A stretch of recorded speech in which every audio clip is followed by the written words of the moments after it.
स्थानिक स्वराज्य संस्थांच्या निवडणुकांमध्ये व्हीव्हीपॅटचा वापर करण्याची तरतूद कायद्यात नाही असं राज्य निवडणूक आयोगानं स्पष्ट केलं आहे. या निवडणुकीत व्हीव्हीपॅट जोडणीची सुविधा असलेलं मतदान यंत्र विकसित करण्याबद्दल सर्व राज्य निवडणूक आयोगांची तांत्रिक समिती अभ्यास करत असून त्यांचा अहवाल अद्याप आलेला नाही. त्यामुळं या निवडणुकांमध्ये व्हीव्हीपॅटचा वापर करणं शक्य नसल्याचं आयोगानं म्हटलं आहे.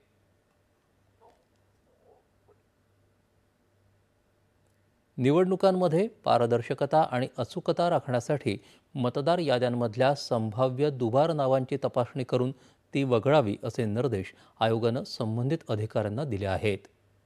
अशा मतदारांच्या नावांना चिन्हांकित करून त्यांची पुन्हा एकदा खातरजमा करून दोनदा नाव असल्यास त्यांच्या परवानगीनं ते वगळलं जावं असं आयोगानं म्हटलं आहे.